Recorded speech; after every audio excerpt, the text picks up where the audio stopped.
तो गाइज़ ये 2.1 tower home theatre का पार्ट 2 है। ये यहाँ से शुरू होता है और जिसने पार्ट 1 नहीं देखा वो डिस्क्रिप्शन में लिंक मिल जाएगा और मेरे चैनल की प्लेलिस्ट में भी आप जाके देख सकते हैं, वहाँ पे भी मैं इसका दे दूँगा। टेस्टिंग के दौरान मेरे को इस बोर्ड में और भी फॉल्ट मिले, वो इस वीडियो में मैंने क्लियर कर दिए। तो वीडियो शुरू करते हैं, उससे पहले इंट्रो लगा लेते हैं गाइस। चलो इंट्रो शुरू करते हैं।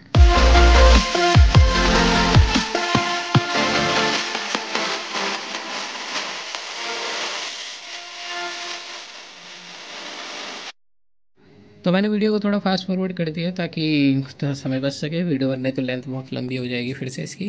तो अभी इसमें मेरे को एक एक वायर पे टेप लगाना है। इसके जो वायर है अपना लेफ़्ट एंड राइट और ग्राउंड तीनों पे टेप लगाना है। तीनों के वायर टूटे हुए थे।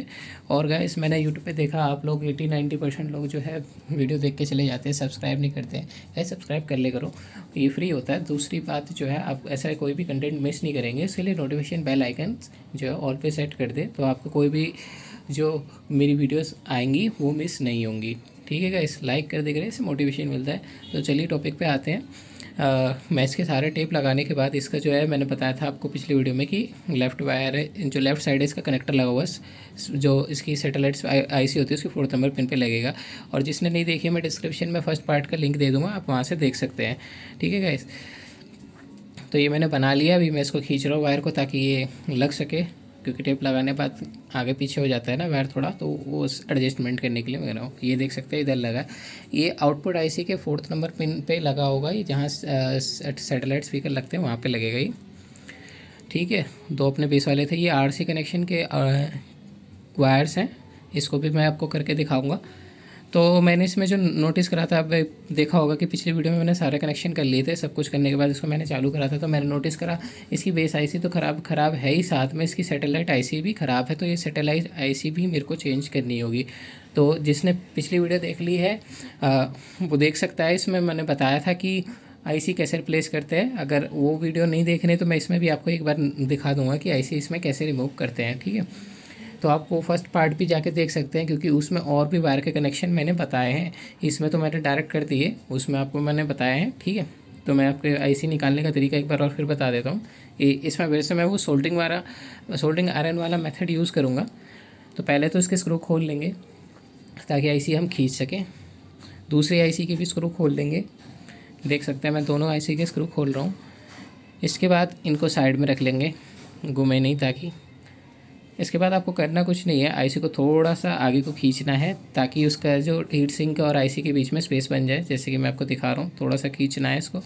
ये पहली बार अगर खुल रहा होगा तो बहुत टाइट होगा, तो आपको किसी स्क्रू ड्राइवर या किसी भी चीज़ की वजह से, चक्कू या कोई और भी चीज़ आप ले सकते हैं जो शार्प हो, थोड़े से आप मोड़ सकते हैं। तो मैं यहाँ स्क्रू ड्राइवर का यूज़ कर रहा हूँ, देख सकते हैं। ये चुपक इस वजह से भी जाती है, ये थर्मल पेस्ट यूज़ करा होता है ना, काफ़ी टाइम होने के बाद ये सूख जाता है, तो एक तरह से गम बन जाता है। और अगर आप ऐसे ही चलाते रहेंगे ना, इनको ईयरली चेंज करना होता है। अगर ऐसे ही चलाते रहेंगे तो फिर वो होम थिएटर ख़राब हो जाता है। ये भी एक रीज़न है होम थिएटर ख़राब होने का। अब इसमें सारी पिन पे मैं सोल्डर करूँगा, क्योंकि मैं इसमें सोल्डरिंग मेथड यूज़ कर रहा हूँ। सारी पिन इस पर सोल्डर लगाऊँगा, जिससे कि वो हो जाएगा जो सोल्डर फ्लक्स है और नया सोल्डर जो है वो हो जाएगा। इस वजह से जो होगा आपकी पिन जो लूज़ होनी स्टार्ट हो जाएंगी। अब इसको हीट करना है। अगर ये नहीं करते हो आप, सोल्डरिंग नहीं करते हो इस पर, तो क्या होगा कि पहले से ही कार्बन जमा होगा, उसकी वजह से सोल्डरिंग इस पर नहीं होगी। आप जब पिन निकालने जाओगे इसकी आईसी की तो वो निकलेंगी नहीं, क्योंकि वो हीट ही नहीं होगा। तो आपको पहले सोल्डर करना है, नहीं तो आप अदर मेथड भी ट्राई कर सकते हैं, जैसे कि डिसोल्डरिंग पंप यूज़ हो गया, डिसोल्डरिंग वायर हो गया, या आप अपना कोई मेथड ट्राई कर सकते हैं जो आपको ठीक लगे। मेरे को तो ये मेथड ठीक लगता है। तो गाइज़ मेरा वाला जो मेथड है, इसको ट्राई करते टाइम आपको जो ध्यान रखना है कि ज़्यादा प्रेशर अप्लाई नहीं करें। अगर आप ज़्यादा प्रेशर अप्लाई कर देते हैं तो आपकी आईसी की पिन टूट सकती है, बोर्ड का प्रिंट भी उखड़ सकता है। तो आपको थोड़ा थोड़ा आईसी को गर्म करना और थोड़ा थोड़ा ही खींचना है। आप उसमें कुछ फंसा सकते हैं, क्योंकि आईसी हीट होगी तो उसकी जो टैप पिन है, जो पीछे का बेस होता है, वो भी गर्म होगा। आप हाथ से नहीं पकड़ सकते, तो कोई स्क्रू ड्राइवर लेके आप उसको नीचे खींच सकते हैं।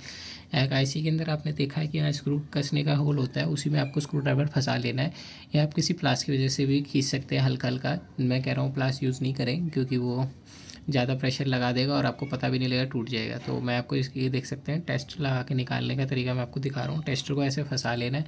इसके बाद आपको कुछ नहीं करना है, हर पिन को थोड़ा थोड़ा सोल्ड करना है, हीट करना है और धीरे धीरे उसी पिन के साइड से प्रेशर अप्लाई करना है और उसको खींचना है, तो आईसी आपकी धीरे धीरे उधर से लूज़ होने लगेगी। हर पिन को थोड़ा थोड़ा करके ही निकालना है। और बैकग्राउंड नॉइज़ को थोड़ा एडजस्ट कर लेना है। इससे आज मार्केट लग रही है मेरी साइड, तो ये थोड़ा शोर होगा बैकग्राउंड पे, तो आप देख सकते हैं कैसे रिमूव करती है। हल्का हल्का हर आईसी को, हर पिन को आपको गर्म करना है और एक एक करके आपकी इसकी जो पिन है थोड़ी थोड़ी लूज़ हो जाएगी। एक एक करके नहीं निकलेगी, सब एक साथ ही निकलेगी, मगर जो आपको महसूस हो जाएगा कि ये पिन थोड़ी लूज़ होकर नीचे को आई है, वही हिसाब है। ये देख सकते हैं। और आप हाई वाटेज का सोल्डर आयरन भी ले सकते हैं। अगर ज़्यादा बड़ा आपकी आईसी है तो ठीक है, अगर पतले प्रिंट है तो आपको कम वाट का सोल्डरिंग आयरन यूज़ करना है, नहीं तो जो है आपके प्रिंट उखड़ जाएंगे। ठीक है गाइस, तो देख सकते हैं मेरी आईसी निकल गई है। अब बस मैं इसका सोल्डर रिमूव कर रहा हूँ। ऐसे ही सेम दूसरी आईसी का भी निकाल लेंगे। पहले सेकंड आईसी जो निकालने में ज़्यादा टाइम नहीं लगा, वो जल्दी ही निकल गई, जैसा कि मैं आपको दिखा देता हूँ। वैसे तो मैंने इसकी स्पीड बढ़ा दी है, बट ये पिछली वाली से जल्दी निकल गई थी। ये सोल्डर का भी फ़र्क होता है, जैसे कि देख सकते हैं निकल गई है। तो इस पर ज़्यादा रस्टिंग लगी हुई, पुराने वाले पे ज़्यादा रस्टिंग लगी हुई थी, इस वजह से वो देर से हीट होके वो निकली। तो अभी जो मेरे को इसके प्रिंट साफ़ करने हैं, प्रिंट साफ़ करने के बाद हम इसमें नई आईसी जो है वो फिट करेंगे। आपको प्रिंट साफ़ करना है, आप फिर से वही मेथड यूज़ कर सकते हैं जो आपको कन्वीनियंट लगे, डीसोल्डरिंग पंप और डीसोल्डरिंग वायर का। और मैं यहाँ पे आयरन मेथड यूज़ कर रहा हूँ, जैसे कि मैंने आपको बताया था। आपके इसके पिच जो है सारी साफ़ कर लेनी, ताकि अब नई आईसी लगाओ तो आराम से उसमें लग जाए, नहीं तो दिक्कत करेगी। अगर आपके सोल्डर उसमें जुड़ा हुआ है तो प्रिंट भी उखड़ सकते हैं। काफ़ी बार ऐसा होता है कि आपने नहीं देखी और डाल दी आईसी, उसके अंदर प्रिंट उखड़ जाते हैं, तो वो वाला सीन भी हो जाता है। तो आपका इसका खास ध्यान रखना है। तो वीडियो को फिर से फास्ट फॉरवर्ड करते हैं और मैं आईसी लगाते टाइम आपको जो है वो दिखाता हूँ। गाइस, वीडियोस को पूरा देखे करें शुरुआत से लेकर एंड तक। होता है यार, एक्सपीरियंस रहता है, हर बंदे को अपना अपना एक्सपीरियंस रहता है। ठीक है, आपको आता है काम, अच्छी बात है, आप सीख रहे हैं, ये भी अच्छी बात है। हर बंदे को एक नई नॉलेज मिलती है। तो अगर कोई पार्ट जैसे मैंने कुछ नया इस्तेमाल करा है तो वो आपके लिए हेल्पफुल हो सकता है, इसलिए आप वीडियो को पूरा देखे करें। और साथ पे जो है नई नॉलेज मिलती है। तो जहाँ तक कि आप देख सकते हैं मैंने इसके प्रिंट साफ़ कर लिए और एकदम बढ़िया हो गए, जैसे कि देख सकते हैं आप, इसके होल एकदम क्लियर हो गए। अब इसमें जो करना है हमको, नई आईसी जो है वो लगानी है बस। तो मैं आपको नई आईसी जो है वो लगाते हुए आपको दिखाता हूँ। और ये बोर्ड में जो ट्रांसफार्मर हमारा लगा हुआ है वो 12012 3 एम्पियर का लगा हुआ है। बट आई डोंट नो इन्होंने वो कैपेसिटर में क्यों कंजूसी कर दी है, 2200 माइक्रोफैराड के लगा दिए, जो कि 2 एम्पियर के लिए होते हैं। आई डोंट नो कंपनी वाले क्या क्या करते हैं, अब वो जाने। मेरे को तो रिपेयर करना था तो मैं वो कर रहा हूँ। ठीक है, आईसी की ये जो थर्मल पेस्ट है ना पुराना वाला, इसको ज़रूर छुटा ले। अगर नहीं छुटाओगे ना तो फिर आईसी फिर हीट होकर फिर ख़राब हो जाएगी।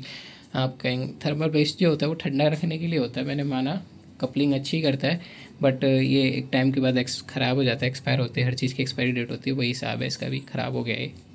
तो इसमें ये नई आईसी है, आराम से फिट हो जाएगी। इसके बाद जो मैंने जैसे कि बताया था आपको कि स्क्रू पहले कसने हैं, बाद में सोल्ड करनी है, नहीं तो आईसी के बीच में गैपिंग रह जाएगी और उससे क्या होगा कि जब वो लोड पे चलेगी तो आईसी ओवर हीट होकर ख़राब हो जाएगी। तो आईसी को हमेशा पहले कसा जाता है, बाद में उसकी सोल्डरिंग की जाती है। तो यहाँ पे मैं इसको पहले कस लूँगा। ऐसी दूसरी आईसी को भी हमको कसना है और कसना भी अच्छी तरीके से है, हद से ज़्यादा नहीं कसना, नहीं तो वो नट फ्री हो जाएगा। ये दूसरी आईसी भी इसमें फ़िट कर लेनी है हमको पहले। अगर आपकी आईसी इसमें फ़िट नहीं होए तो आपको क्या करना है, चिमटी या कोई पेचकस लेके उसको एडजस्ट कर लेना है। अगर होल मैच नहीं हो, काफ़ी बार ऐसा होता है पिन मुड़ जाती है लगाते टाइम, तो उसको सीधा करके आप फिर लगा सकते हैं। तो नट कसना है इसका फिर से, और उतना ही प्रेशर लगाना है जितना वो बोल्ट झेल सकता है, हद से ज़्यादा टाइट नहीं करना है और लूज़ तो बिल्कुल छोड़ना ही नहीं है, नहीं तो दिक्कत करेगा। तो इसको भी स्क्रू ड्राइवर से कस लेते हैं। तो इस बोर्ड में और भी दिक्कत थी कि इसकी जो है अपनी आईसी जो उड़ी है, मैं उसकी वजह बता देता हूँ। एक तो ये थर्मल पेस्ट पुराना हो गया, दूसरा जो है इसकी जो दिक्कत आई थी वो स्पीकर्स की वजह से आई थी। स्पीकर इसके सारे 4 ओम के हैं। हाँ, मैं कहता हूँ कि 4 ओम से ये झेल सकती है, आईसी कैपेबल है, बट एक लिमिट तक। अगर आप इसको फुल लोड पे 4 ओम पे चलाएंगे तो फिर क्या हिसाब होगा, ऑब्वियसली बात है आईसी ओवर हीट होकर ख़राब हो जाएगी। तो वही इसके साथ हुआ था। तो इस बोर्ड पे जो फिज़िकल दिक्कत थी और जो इसके सर्किट बोर्ड में भी मैंने देखी दिक्कत है, इसकी जो आउटपुट रेशियो है वो सही से बैलेंस नहीं कराया गया है। जो सर्किट डायग्राम है उसमें दिक्कत है इसके। कह सकते हैं मिसमैचिंग रेजिस्टेंस लगी हुई है इसकी, तो जो इसका पावर रेशियो है वो ठीक नहीं है। आउटपुट ज़्यादा है, स्पीकर कम पावर के हैं, जिस वजह से ये हो रहा है कि इसकी तो ये झेल नहीं पा रहा है। मैं आपको बता देता हूँ, इसमें जो स्पीकर लगने चाहिए थे वो आपके, अगर आप 4 ओम के लगा रहे हैं तो कम से कम इसमें 15 से 20 वाट के आपको स्पीकर लगाने चाहिए थे, बट कंपनी वालों ने जो है 4 ओम में 8 वाट के स्पीकर लगा दिए। आई डोंट नो क्या समझ के उन्होंने ये सब सिस्टम इन्होंने किया है। आईसी जब 15 वाट की है तो आपको कम से कम 15 से 20 वाट का स्पीकर उस पर लगाना चाहिए। मिसमैचिंग स्पीकर की वजह से भी इसमें हीटिंग आ रही है। छोटा स्पीकर लगा देते हो ऑब्वियसली सेट जो है हीट होगा, और हद से ज़्यादा बड़ा स्पीकर लगाते हो तो भी सेट होगा। तो हम इसकी पिन जो है वो सोल्डरिंग कर लेंगे। और सेम इसके साथ सबवूफर वाले के साथ भी यही सिस्टम में कराया। हाई वाटेज का स्पीकर लगा दिया उधर 4 ओम पे। पहली बात तो ये ब्रिज करके चला रहे हैं, ब्रिज पे जो है इस आईसी पे 4 ओम चलाना मैं सजेस्ट नहीं करूँगा। आईसी ख़राब हो सकती है, ज़्यादा ओवर हीट होगी। या तो प्रॉपर उस पर एयर जानी चाहिए, प्रॉपर कूलिंग होनी चाहिए। और जो इसका होम थिएटर का डिज़ाइन है वो बिल्कुल ही अजीब तरीके से इन्होंने कर रखा है। मतलब बेस का स्पीकर जहाँ एयर पासिंग होती है वहाँ पे इन्होंने दिया ही नहीं है, बोर्ड एकदम टॉप पे डाल दिए, जिस वजह से इसमें दिक्कत आ रही है ओवर हीटिंग की। वहाँ पे एयर ही पहुँच नहीं पा रही है, तो इसको ठंडा कहाँ से करेगी। ठीक है, इसकी सोल्डरिंग आपको कर लेनी है, पिनों को अच्छे से सोल्ड करना है, कोई लूज़ कनेक्शन नहीं छोड़ना है, और हद से ज़्यादा सोल्डरिंग भी नहीं करनी है, वो भी दिक्कत देती है। और सोल्डरिंग करने के बाद आपको प्रिंट चेक कर लेने, साफ़ कर लेना है बोर्ड, प्रिंट में देख लेना है कोई आपस में शॉर्ट तो नहीं है, और कहीं आपका एक्स्ट्रा सोल्डर किट तो नहीं गया है। और हो सके तो बोर्ड को क्लीन कर लेना। आप कुछ भी यूज़ कर सकते हैं, थिनर या मिट्टी का तेल आपके यहाँ जो मिलता है, आप चाहें तो पेट्रोल से भी कर सकते हैं। और इसके स्पेशल क्लीनर आते हैं बोर्ड्स के, पीसीबी क्लीन करने के, आप वो भी यूज़ कर सकते हैं, जो आपको कन्वीनियंट लगे। जैसा कि मैंने कहा था, जो आपके पास अवेलेबल हो वो यूज़ कर सकते हैं। तो मैं यहाँ पे जो दिखा रहा हूँ अभी, जो मैंने आपको बताया था इसके पोर्ट में दिक्कत है, पावर रेशियो जो इसका मैच नहीं है, तो मैं वो ठीक कर रहा हूँ इसका। इसमें जो है रेजिस्टेंस मैं इसमें बदलूँगा। इसमें जो लगी हुई है वो जो लगी हुई है हाई आउटपुट के लिए लगाई गई है, बट इसमें स्पीकर छोटे लगे गए तो इसकी आउटपुट को हम कम करेंगे ताकि ये ओवर हीट नहीं हो। तो इसकी जो रेजिस्टेंस मैंने जो इसमें चेंज करी है वो मैं आपको बता देता हूँ। ये जो है अपनी मैं चेंज कर रहा हूँ। पहली जो है ये ग्राउंड से इनपुट पे लगती है, ये इनपुट वोल्टेज को एडजस्ट करने के लिए होती है। इधर इन्होंने जो है 22 के आसपास समथिंग लगाई थी, और मैंने उसको जाके 10K का लगा दिए, क्योंकि इसका जो फीडबैक लगी है वो 10K की है। तो 10K का ही फीडबैक होना चाहिए, और 10K के ही इनपुट पे रेजिस्टेंस लगनी चाहिए बैलेंसिंग करने के लिए, तो आईसी एकदम बैलेंस में चलती है। अब इन्होंने क्या करा था, इनपुट हाई कर दिया था और आउटपुट को कम कर दिया था, जिस वजह से ये हुआ कि इनकी आईसी जो है ओवर हीट हो रही है। काम मतलब इनपुट ज़्यादा ले रही है लेकिन आउटपुट कम निकाल ली, तो जो पावर है वो अंदर ही स्टोर हो रही है सारी, इसके बाहर नहीं निकल रही है। तो मैंने इसकी इनपुट पावर भी कम कर दी ताकि इसकी आउटपुट पावर जितनी है उतनी ही निकले। ये स्पीकर के हिसाब से भी लगाई जाती है, और आपको किस हिसाब से आपको आउटपुट चाहिए उस हिसाब से इसकी रेजिस्टेंस एडजस्ट की जाती है। तो मैं ये लगा लेता हूँ। ये इनपुट पे ये लगे हुए हैं इसके 2 वायर जो हैं, ये वॉल्यूम है ट्रिपल वाला, ये दोनों आईसी सैटेलाइट की उसकी फर्स्ट पिन पे लगेंगे, क्योंकि TDA 2030 आईसी की फर्स्ट पिन होती है वो इनपुट वाली होती है। तो इसके फर्स्ट पिन पे हम लगाएंगे। फर्स्ट पिन पे एक रेजिस्टेंस लगेगी, रेजिस्टेंस के बाद ये लगानी है। अगर डायरेक्ट आप रेजिस्टेंस पे लगा दोगे तो भी कोई दिक्कत नहीं है, मगर एक रेजिस्टेंस के बाद लगाते हैं। रेजिस्टेंस प्रोटेक्शन के लिए कह सकते हैं आप, प्रोटेक्शन के लिए यूज़ होती है, और वोल्टेज ड्रॉप के लिए यूज़ होती है। अगर आप डायरेक्ट आईसी पे लगा देंगे, बाई चांस अगर सप्लाई में दिक्कत आई तो डायरेक्ट आपको आईसी में सप्लाई मिलेगी, जिस वजह से वो फट जाएंगी। तो इसलिए रेजिस्टेंस लगाते हैं। हमारी रेजिस्टेंस जो है वो जल जाती है।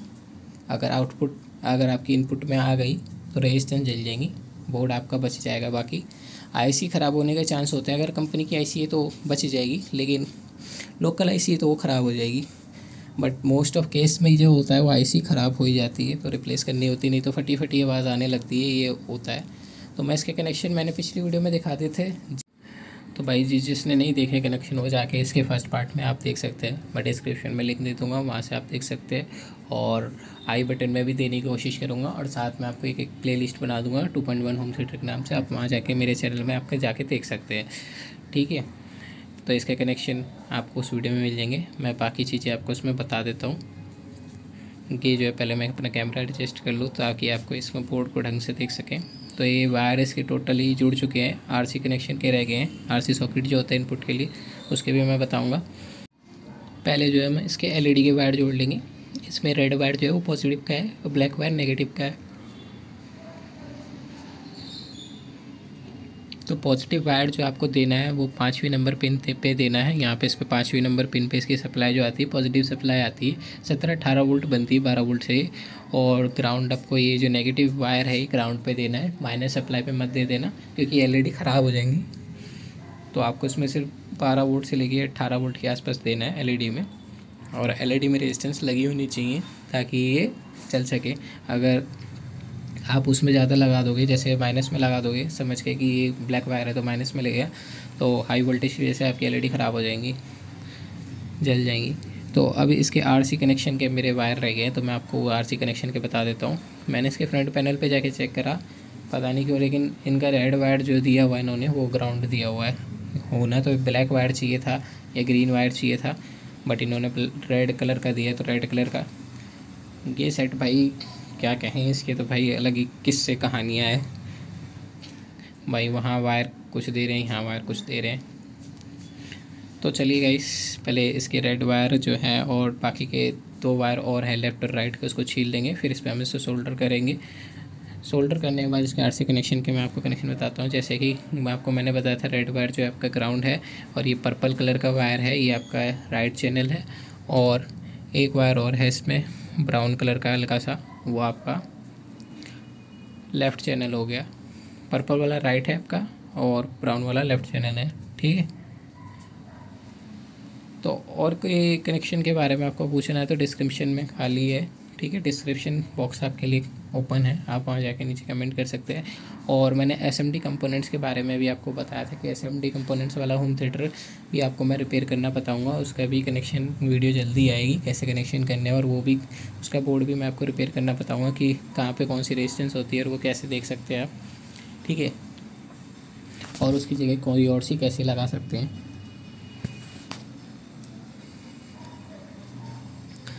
तो आप इसको अगर आपको आसानी से सोल्डिंग करनी है इस पर, वैसे तो ये काफ़ी बार होता है एल्युमिनियम के वायर होते हैं और काफ़ी बार रस्ट की वजह से इसमें एक बार में सोल्डर नहीं लगता है, तो आप इसकी जगह पेस्ट यूज़ कर सकते हैं। और इसको छीलने के बाद किसी शार्प ऑब्जेक्ट से, तो सारे वायर पे मेरे सोल्डर हो चुके हैं। अब खाली आरसी सॉकेट लगाना है। तो ये आरसी सॉकेट की जैसे मैंने आपको बताया था, ये वाली रेड वाली पिन जो होती है पटी ग्राउंड होती है, तो ये बिल्कुल एंड पॉइंट में जुड़ेगी इसके।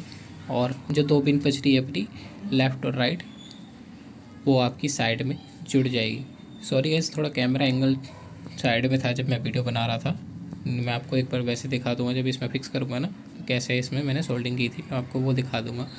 ये फ़िलहाल ये देख सकते हैं। वैसे इसकी पूरी वायरिंग कंप्लीट हो गई है, बस ये आरसी सॉकेट की रह गई थी। तो ये लगाने के बाद जैसे कि देख सकते हैं हमने लेफ़्ट और राइट का ये चैनल जो है वो जोड़ दिया है। इसकी सबसे पीछे वाली पिन जो होती है वो ग्राउंड होती है, बाकी की आगे की 2 जो पिन निकली होती है ना वो लेफ़्ट और राइट चैनल होती है, ठीक है। अब जो इसमें करना है मेरे को, सारी वायरिंग जैसे मैंने बताया कंप्लीट हो चुकी है इसकी A to Z। अब जो है इसमें बोर्ड को फिक्स करना है, बस वो रह गया है। और होम थिएटर में इस बोर्ड को पैक करना है, उसके बाद इसकी टेस्टिंग वीडियो मैं आपको दिखाऊंगा। ये देख सकते हैं कुछ इस तरह से आपको इसके सोल्डर करने हैं। इसके बाद जो है ये हॉट ग्लू गन से चिपकाने वाला सिस्टम है इसमें। तो अब इसमें ग्लू लगी है, मैं वैसे ही चिपका देता हूँ क्योंकि ये ग्लू भी जल्दी ख़राब नहीं होती है, बस आयरन से हीट करनी है और ये लग जाएगी। तो बोर्ड को थोड़ा एडजस्ट कर लेंगे ताकि कोई तार वार कटे नहीं कसते टाइम। तो गाइस, वीडियो की लेंथ ऑलरेडी काफ़ी लंबी हो गई है, तो आज के लिए इतना ही। नेक्स्ट वीडियो में आपको मैं इसकी पैकिंग करना दिखाऊंगा और उसकी नेक्स्ट वीडियो में शायद आपको मैं इसकी टेस्टिंग दिखा दूंगा। तो मिलते हैं नेक्स्ट वीडियो में, और सब्सक्राइब कर लेना गाइस। कमेंट सेक्शन नीचे खोला हुआ है, कमेंट करना, ठीक है। मिलते हैं नेक्स्ट वीडियो में, सी